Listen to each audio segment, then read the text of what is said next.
Welcome back to the Speaking and Communicating podcast. I am your host, Robert Ndlela. If you are looking to improve your communication skills, both professionally and personally, this is the podcast you should be tuning into. Communication skills are crucial for your career growth and leadership development. And by the end of this episode, please log on to Apple and Spotify. Leave us a rating and a review and what you'd like for us to discuss on this podcast. Now, let's get communicating with Jonathan Pritchard, who is a business consultant specializing in leveraging psychology. And he's also a keynote speaker who's here to also help us with public speaking etiquette. And before I go any further, please help me welcome him to the show. Hi, Jonathan. Well, hello there. Thanks for having me on. Thank you for being here. Welcome to the show. Please introduce yourself. You got it. Yeah, my name's Jonathan Pritchard, and I've started a couple different businesses that are all focused on helping companies connect their message to their audience. And I do that on stage, in boardrooms, in sales training, at trade shows, all sorts of different things. And when I'm not on the road, I live in Asheville, North Carolina with my wife and daughter and our very loud cat, which I hope we won't hear. Usually, dogs are the louder ones. How is your cat loud? She is a talker. And anytime that I start talking or my wife starts talking, the cat goes, "Oh, it's talking time." And then she joins in. Maybe a future keynote speaker. It's like, "Oh, So, we're the speaking family." we are the speaking family. Why should I be left out? Now, when you say that you help organizations tailor their message to their audience, we always ask the question, how do you know what the audience wants first? A lot of times you don't know until it's too late. And then you find out for next time. But hopefully, the organizers of the event know who their audience is, and the person who's bringing you in has a good understanding of who's going to show up and why. Like, what are they interested in, such that they would buy a ticket to this event? Well, that's one thing. Or is this a company gathering and they're employees and they're required to be there? That's a completely different audience. So in my book, it's always real smart to ask the person who's booking you to bring you in, okay, who is going to be there? What's their experience? What are their expectations? What do you think they want out of being here? And then it's my job to help create experiences that get that across to the audience. It's interesting you say that, especially since these days of hybrid work and meetings being held on Zoom. I cannot tell you how many friends, guests on the podcast I've had who said 90% of the meetings I attend are not even relevant to the work I do, but I'm expected to attend. Why is that? Yeah, that is usually something that we as speakers don't have a lot of control over, which is the leadership. Mm-hmm. And sometimes I see myself as the high paid sacrificial lamb that is brought in because leadership has zero interest in actually changing anything.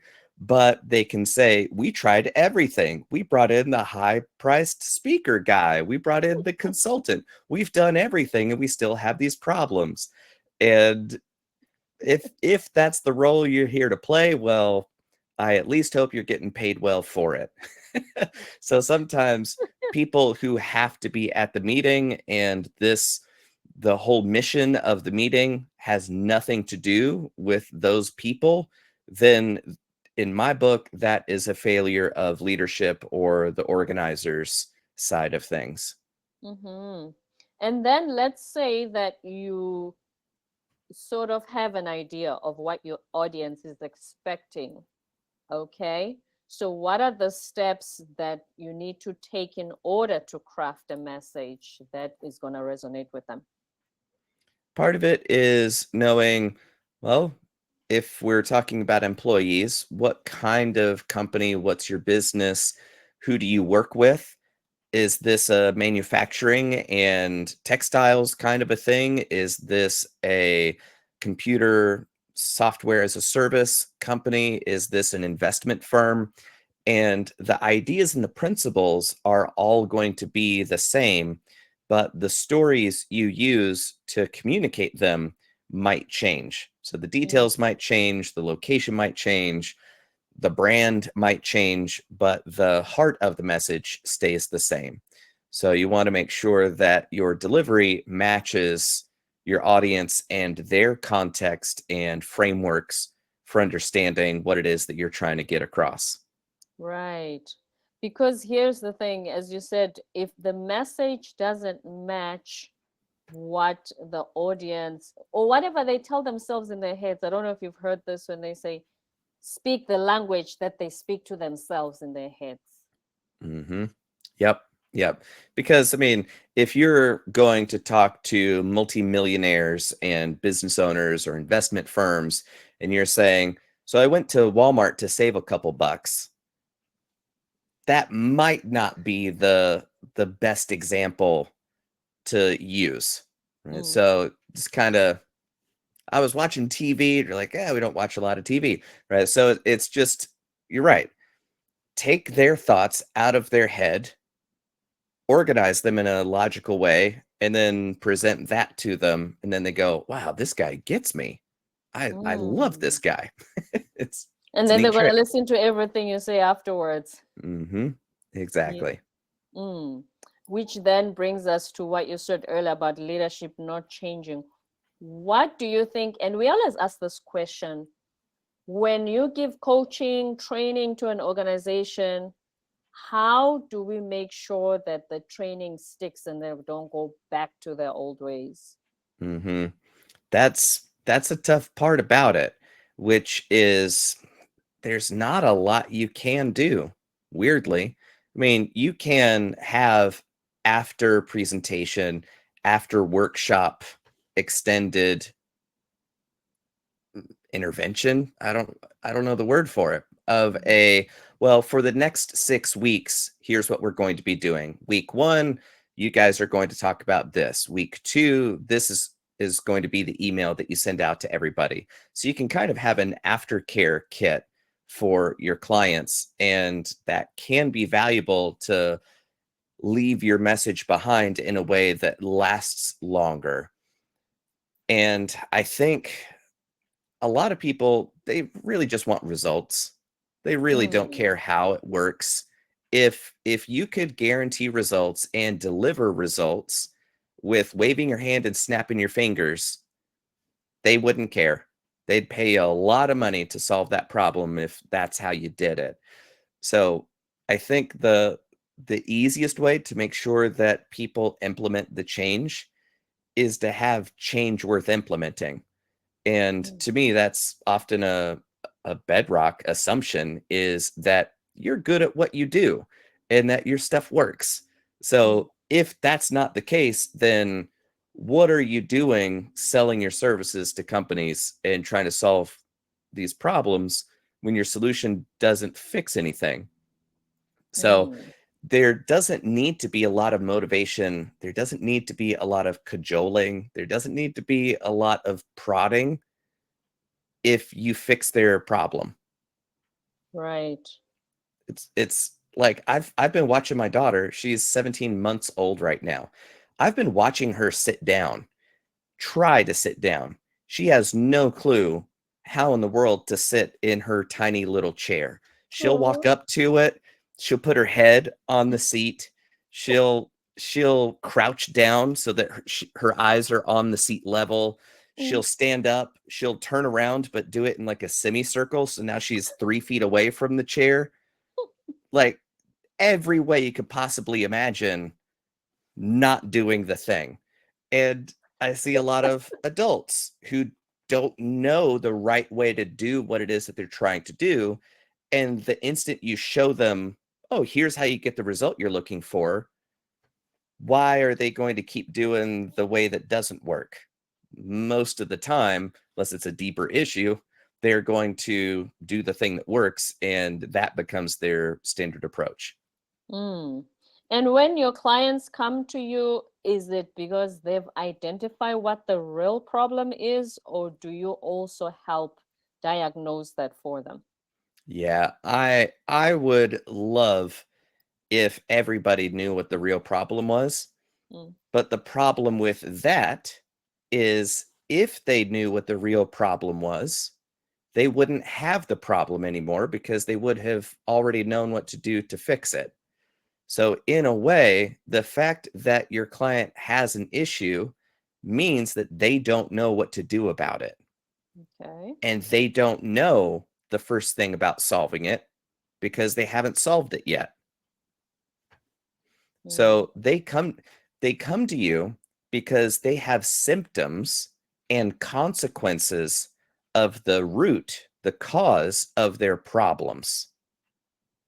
Mm-hmm. So what they call problems are downstream from the cause. So they're saying, I don't have time. We don't have good conversion rates. We don't have a good close rate. We don't have this. Our profitability is down. Those are all symptoms of a deeper issue that needs to be fixed. But all they know how to put words to is, I don't like what's going on. So, as the expert in that area, it's your job to hear them out and then through them explaining what their problems are, but really they're describing symptoms. And then, like a doctor, you go, based on all these symptoms, are you also experiencing this? And they go, yeah. And you go, what about this? And they go, oh, yeah, that too. Are you telling me that's related? And you go, absolutely. Mm. Which leads me to think this other thing's happening. And they're going, holy cow, this guy, he's the dude. We have to have him. So you don't even Mm. have to fix the problem yet. You don't even need to tell them what the problem is. But the fact that you can describe their problem better than they can means that you understand their situation better than they do. And that gives them confidence that you're the right person who knows how to solve this issue as well. So there's a formula that I use that I teach to a lot of my clients and people that I work with. I call it the 7-step persuasion formula. If you skip a step, it will not work. And really what you're trying to do is to persuade your client to buy into your system. You're trying to persuade your lead into working with you if you're the best option, right? All that caveat. But Mm. really the first step is, here's what they think is the problem. Here's the second step is, here's why they think that's the problem. And you don't say think to your contact. You don't say think to your lead or your client. In your head, you're saying it and like, they think this is the issue. They think that is the issue. And then you go, so why do you have those problems? And then they say, it's because of this or that. And now you're building your picture of their mind of what explains their situation. Now, Mm-hmm. it's not accurate. It doesn't actually apply to reality because, again, if it applied to reality, then they wouldn't have the problem with the symptoms that they're describing. Okay. Almost never do you get somebody who goes, I know exactly what the problem is. I've been through this before. I just need you to solve it because I don't have the time for it. Like that, That's an that's like a ideal client. yeah, that's like a fisherman sitting in the boat and then the biggest fish he's ever seen just jumps in. He goes, "Hey, take me to shore." Like that's never going to happen, right? Like nobody would believe you even if it did. Mm. So, yeah. So the first two steps are, here's what they think the problem is, here's why they think they have the problem. Then the third step is, well, here's the real problem. The fourth step is, here's why this is the problem. And then you help them understand that all the symptoms are connected to this issue for these reasons. Mm. Right, so that's 1, 2, 3, 4. Then 5 is, well, here's what the solution is. 6 is, here's why it's the solution. And then the solution piece, the why that's the solution, has to address every piece of here's why this is the problem. Mm-hmm. And then show how solving that makes all of their issues go away. And then the last step is here's the next thing to do. That's it. Because really, they live in a world that they know and understand. That world is not connected to the reality of their situation, but they're very, very familiar with their problems, their symptoms, their issues. So they are completely disconnected with reality. So then, as you work them through understanding the reality of their situation, well, now they've never been here before. They're like, I don't recognize this place. I don't know how I got here. I mean, I trust that you led us here because you're the guru here, you're the guy, but I don't know how to get around here. I don't, what do I do now? Here's the next thing to do. And sometimes as a coach, it's, well, you now have this skill. And now, as you practice that skill, you're going to develop these issues. You're going to run into these challenges. You're going to run into these problems. So this is the next journey that you're going to take. If you're a digital marketing agency, okay, well, we got your website pretty. It looks great. It does a great job of converting visitors. But the next challenge is getting visitors because nobody knows your website exists. So how are we going to get them there? Well, now the next challenge is PPC. So the next thing to do is to have us help you with your Google ads. So there's always the next thing to walk them closer and closer to their idea of success. I think that last piece of having the next action item is what will then get them away from the old ways, because they are now acting on doing things differently, literally. Right. And this works on every level that you can think about it, because say you're on a call and then you're about to hang up, you're about to end the call, and then you say the next thing is I will email you the recording of the conversation or whatever. So there's always an ultra clear understanding of what the next step is and who is responsible for it by when. So in the case of I need to deliver something to you, okay, as soon as we're off the call here, I'm going to go get that together and send it to you within the next 30 minutes. If you don't see it, your spam folder got hungry and devoured it. So go digging in your spam folder if you don't see it for me in 30 minutes. So now there's a time frame that you've set that expectation. You better fulfill it, because that's how you do business with integrity. I say I'm going to do a thing, then I do that thing, and people go, oh, I can trust what he says because he always does what he says. So it works at a simple point of fact level. It works as a meeting kind of a thing, and it also works at that broader strategy and business approach kind of a thing too. But yeah, you're right. It's real useful to be able to bring somebody to the solution and then say, I've seen this a lot. The next thing that you're going to be concerned with is this thing, and I can help you with that as well. Or I know 5 people who would be a great fit for you when you're in that situation. So let me know and I'll make some introductions if you'd like. Right. And then when we talk about, so you've mentioned the 7 steps of persuasion. When we talk about clear communication, which you mentioned earlier, why do we struggle to communicate clearly? Or do we think we are communicating clearly, but the other person is not receiving it that way? I think a majority of the challenge is in people thinking they're a better communicator than they are. Because I say it doesn't mean you understand it. And also, I'm so wrapped up in how I say it that I don't have a good toolkit for testing how well you understood what I said. And if you don't understand what I said, how good am I at asking you more questions to understand how you're meeting reality.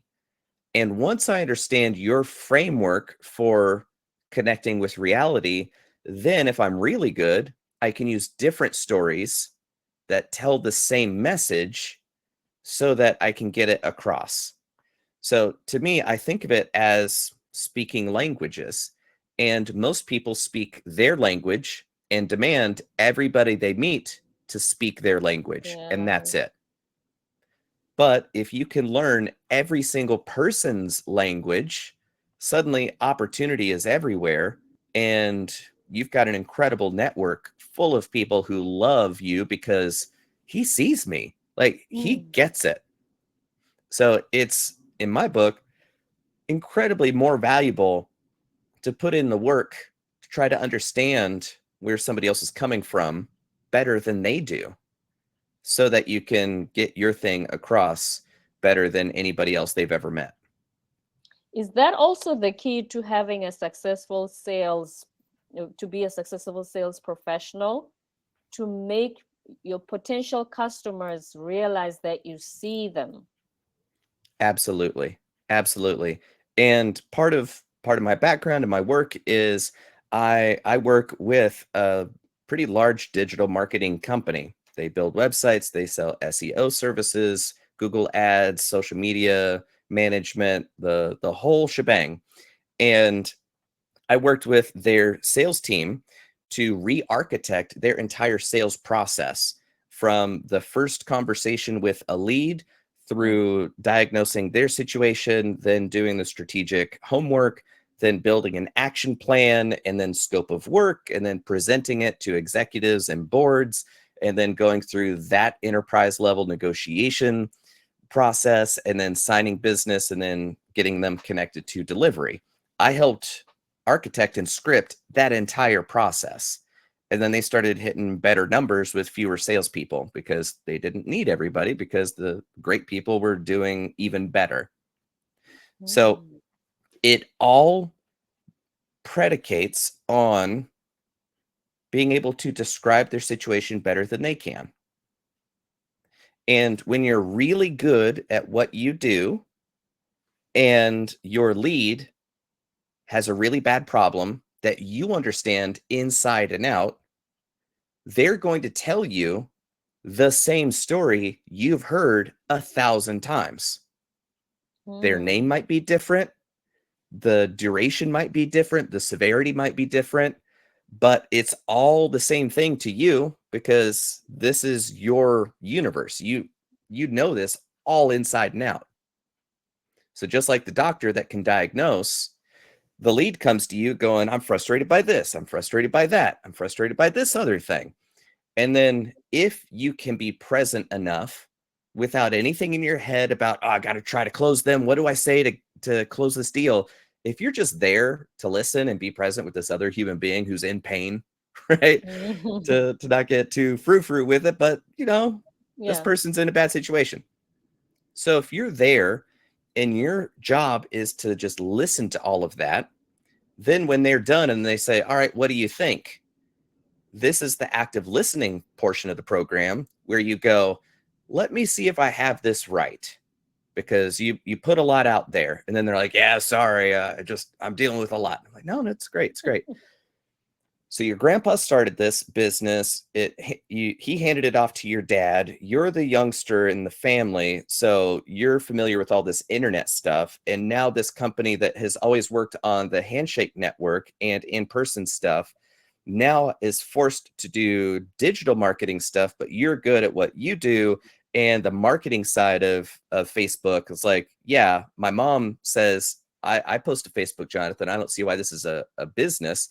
So you're kind of in the same situation where the success and future of the company is resting on you, but you don't know the first thing about getting the word out on the internet. So now you've got about 9 months before the business goes under, and you either fix this now or the third generation is a failure. How did I do? And then they're going to go, oh my God, you said that better than I did. Like that took Wow. me 15 minutes and you said that in 1 minute. Yeah, okay. What do I do? Mm. because I'm a mind reader. I read his mind by asking him to share his mind, to tell me what you're thinking, what are you dealing with, and him trusting me with the truth. And then he tells me everything. And when, not if, but when I can synthesize all of that, because I've had 1,000 times more practice in this Mhm. conversation than he's had. This might be the second or third company that he's talked with. He's the 1,000th lead I've talked with in 3 months. There's no question in my mind. I know this, right? Mm. So that's why I'm so good at recapping what he's saying, because I've heard that guy say his version of that. I've heard that lady say her version of this. It's all the same conversation. So it looks amazing to them. But it's just another day at the office for me. Like, this is how I help people. But everybody else on planet Earth wants to jump in about their packages, and here's our deal, and we've got a 2-for-1 special, and we do this and we do that. We've got this feature. They don't take the time to tell the person how they understand them. Better salespeople will say, Eric, I understand everything that you're saying.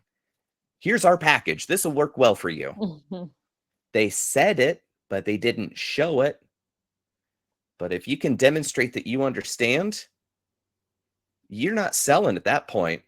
The person goes, this is the expert. This is the person that knows better than anybody else.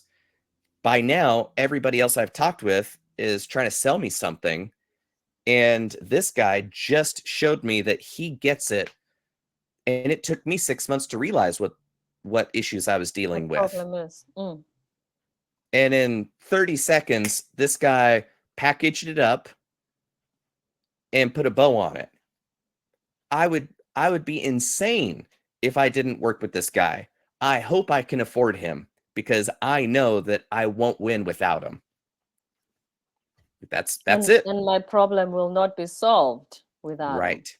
Exactly. And unfortunately, that is what I see all the time, which is, well, you are twice as expensive as the next highest person I'm talking to. I have to go with the cheaper option. And I tell them what's about to happen. I go, I completely understand it. Spreadsheets don't lie. And Mm. if this can't work, I completely understand. And having said that, I'd like to tell you what I've seen happen a lot, which is that you go with the cheaper option, you pay less for longer for no results, at which point you're out all that money. You're in a worse situation because there's been no improvement, Mm. and you've lost time, and you don't have the benefits of having solved the problem earlier, which allows you to have made more money. So During that time, yeah. like in 5 dimensions, that's going to be a bad time. However, I've been in this world long enough.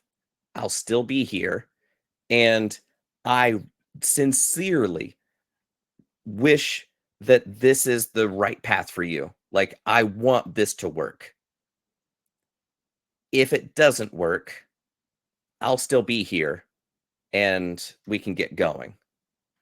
And I can't tell you the number of people that 8 months later, Mm. hey, everything you said would happen happened, and now I can't afford to hire you, but I also can't afford not to hire you. So we have to figure this out. All right, cool. Let's go. Mm.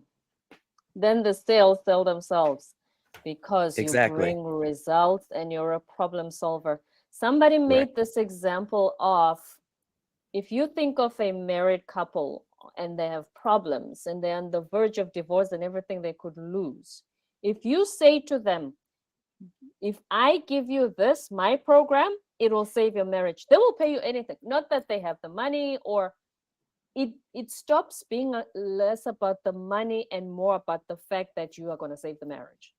Mm-hmm. Exactly. Exactly. So if you're going to solve my problem, the sale is literally going to happen by itself. You spoke earlier about negotiation skills.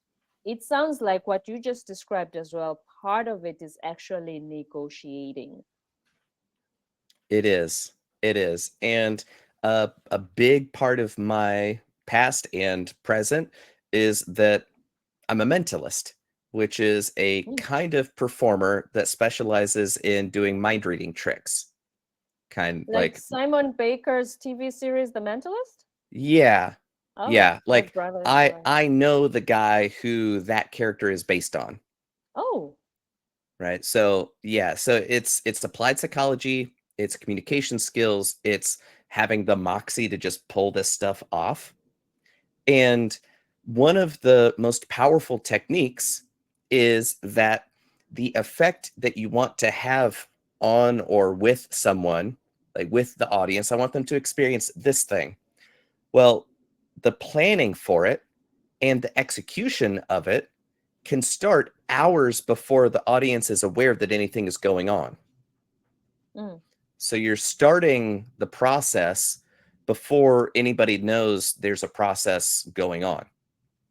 So when you're in the beginning conversation with your client, with your lead, and you're like, tell me about your situation. What's going on? Tell me about that. Well, tell me more about that. I'm curious. Why did you do this instead of that? They're telling you everything you need for 4 calls from now when you get into the negotiation. mm. They don't know that they're That's giving you all the leverage. They don't know that they're giving you all the details you need, but that's what they're doing because they're telling you what their situation is. And since you're the expert, you know what that situation means. You know the consequences. You know how this can play out because you've seen 50 other companies that were in exactly that situation that did A. You saw how that plays out. You saw that this company did B, and here's how that played out. You've mm, seen 100 companies do C, and it plays out this way 99 times. So you know every option before they do. So then they're saying, here's my situation, and you know the only 3 options that they are going to ever take before they do, right? mm. Because you've seen them in 1,000 different lives because you've worked with 1,000 different clients that all have the same problem. Right. As you said, it's just that the story is different, but the principle is the same. Right. So now Mm. when you're in the negotiation phase, you've heard every objection. You know exactly what they're going to say. You know why they're going to have a problem. You're going to know what smokescreen they're going to give you. If you don't, you're just starting out and you'll learn real fast. Right. But also, there to me there's a difference between like an obstacle to working together and an objection, which objections are usually made up reasons why I'm going to walk away now. Because maybe it's a lack of belief, maybe it's a lack of faith in myself. I can't believe that things could be different. That's usually because people are like, well, I'm the smartest one in the room. I haven't figured this out. So this guy can't figure it out when it's really a simple solution. Right. So that's unfortunate, but it happens a lot. Um, so when I think of it as like obstacles, objections, but also confusion. Mm. They're not clear on how you're going to deliver. They're not clear on the timeline. They're not clear on everything that you're going to be doing to deliver your service because you could have an account manager, you could have the world's best experts who will fix this in 2 days, but nobody else does it that way. But to you, this is the only way it works. So, of course, this is the obvious way that it gets done. So, you don't take the time to explain your process. You don't take the time to explain the experience of your people. You don't take time to explain it. So, your lead is only going to hear it through the context of the other people that they've talked to, which is we're just going to let AI solve everything. Mm. And then when you don't tell them how Mm. you work, they're going to think and he's just going to do AI. So he's trying to charge me twice as much to do the same thing the same way as those other guys. I'm going to go the cheap route. So a lot of consultants, a lot of speakers, a lot of business people forget that their lead doesn't know everything that they know as the expert. Yes. So they forget to tell their lead. So they're not giving the lead enough information to make a fully informed decision about who to work with. Because if you filled in all those blanks for them, it would be the blindingly obvious choice to hire you. But you assume everybody knows this is the right way to do it, so I'm not going to talk about it. And now they go, you're too expensive. So now you think it's an objection, you think it's an obstacle, when really you didn't do a good job of explaining it. So most of the time, if they're objecting, they're not objecting, they're giving you they're desperate for you to clarify their understanding so that they can understand that you're the best option for them. Like, they want you to be the best option. You're just making it real hard on them because you're not giving them the information they need. Because you sound like everybody else. So in order to stand out, basically, you need to explain your process. You need to explain them to themselves better than they understand themselves. Yes. That's how you get their attention and buy-in and trust. Then you could explain your process. Based on this, here's what I recommend. We do this first because it'll lead to this. And then in that situation, we'll do this and we do that. They need to be ultra clear on three things: your company, how it works, the service, how that works, and you. Can I trust you? How do you work? How do you show up in life and business? So they need to understand all of that before they can say yes to doing business with you. So how's your company structured? Do you have an account manager? Is this a freelancer? Are you building a relationship with me? Then you're going to hand me off to somebody you just hired last week, fresh out of school. Like, what's the deal here? And that sometimes, if they have those objections, it's because it's something they've experienced with previous coaches before. Exactly. I call them burn victims. I've been burned by this before. And you're like, yeah, I hear that a lot. Yeah. Like, most 80% of my clients are in the burn ward. Like, well, we got you. And then you can say, and they did this to you, and this happened, and that happened.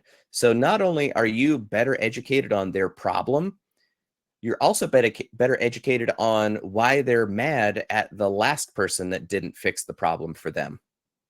That makes you sound even better. You don't have to throw them under the bus. No. You just have to describe the way that they didn't solve the issue.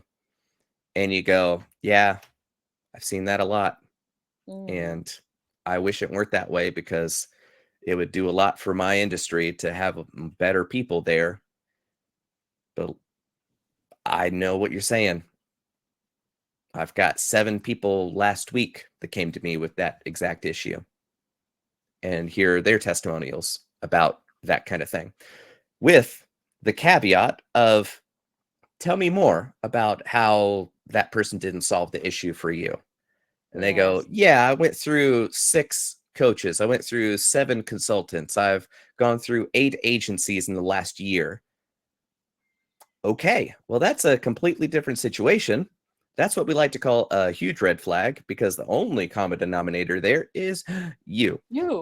So I kind of make a joke out of it, but it's also really important to bring up, where I laugh and I go, I dated a lot when I was younger, and I learned that if somebody said all my exes are crazy, then I'm about to be the next crazy ex that she talks about to the next person. So help me work through this. What was it that all 5 of those agencies did that was not okay? Because if we work that way, I want to save you the time. But help me understand what's going on. And then they're like, yeah, I know. I need things. I need it to happen now. And you're like, well, This is not a happen now That's kind of a not thing. how we work either. Right. So you just dodged a bullet there of signing somebody up, investing your resources into somebody that's going to blow up your process and cause havoc and need more meetings that you could have spent closing better clients that pay twice as much. Yeah. Yeah, that whew, learn to recognize those red flags as soon as you can. Don't say, well, we'll do better than all 5 of those other agencies. You're like, okay, hear that That as a would huge problem. Yeah, that would also sound like a desperate attempt to get the client, which then, as you said, you're now going to have big problems because it looks like he was the common denominator if you don't dig deeper and realize what the real issues were with the other 5 crazy exes, so to speak. Exactly. Ask why at least 3 times about everything. Mm-hmm. That's why I don't understand a sales conversation that lasts 20 minutes.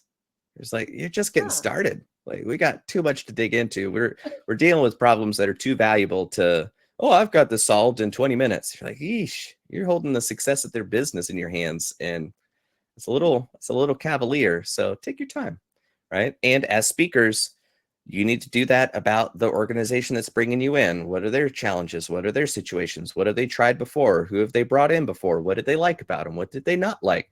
Why didn't they like it? How did that go? What was your thoughts about this? You got to ask about that stuff. Not, I'm so great. Here's what I talk about. Here's this topic. And I also do this doodad, and I also do a cartwheel, and it's very fun. And the audience loves it. Please hire me. No, that's not how you do it, guys. Please don't do that. But in defense of most people, Jonathan, it's a tough economy. A lot of us are looking for business, and that's why sometimes we don't take the time to dig deeper and ask those quality questions because we are just happy to get the gig. Right. And then it becomes a problem later. Yes, because you are signing up that time bomb that explodes your sanity, that explodes your availability, that explodes your process. And it's all about opportunity cost, because signing that client that gives you whatever dollars you need right now will blow up your chance to find that better client who's not going to make you jump through 10 hoops for 1/10 the pay. Have you noticed that? The clients that have the smallest budget, they need this to work the most. So I'm going to need you to join 5 different meetings with 7 different departments. And if one person doesn't sign off on it, I'm going to need you to do some jumping jacks for me. Where the clients that have the problem, but also understand that you're the professional here. What does it cost to solve this issue? Okay, cool. Let's go. Call me when it's done. Okay, you've got a lot more time. You've got a lot more energy. You like this client better. True. Because they're not riding you so hard, being like, did you get that thing done yet? Did you do the thing yet? You're like, gee, just lay off me, right? So you're going to be in a better mood. Your family is going to like you more because you're not dealing with the people that are riding your butt all day. Like, because so here's why that happens. Sorry to interrupt you, Jonathan. yeah. The ones who pay 1/10 of what you usually charge, and the reason they always chase, they keep counting the dollars versus, did you bring my result now? Did you bring? And that's why it sounds like a headache versus working with a quality client, so to speak. Yep. That's it. Yeah. So the skill, the thing you do, doesn't really need to change. The business changes by putting your skill in front of people who have the money, that what you do has a big enough impact that it's worth it to them to pay you 10 times what the other guys can afford to pay you. So it doesn't need to be that big a change aside from messaging, targeting, focus, communicating your value to more valuable clients. Because chasing that dollar, that's it. Go ahead, sorry. So like chasing that dollar right now costs you so much more at the operations level, at the lead flow level, at the sanity level, at the how well do I sleep level so that I wake up tomorrow feeling like a human instead of, oh, I get to deal with this guy again. And suddenly your whole, like, that guy just paid you money for you to ruin your own life because you said yes to all of it. So I don't have a lot of, I can understand, but I don't have a lot of sympathy for people who say yes to ruining their life that way. It's like, get another job to fund your lifestyle so that you can serve the world in a better way this way, instead of you're signing on clients you hate already. So get a job you don't care about. You won't hate it. At least you might like the people you're working with. Yeah. So that you can work with the clients that fill my cup and pay you a lot more. And you'll be a lot happier.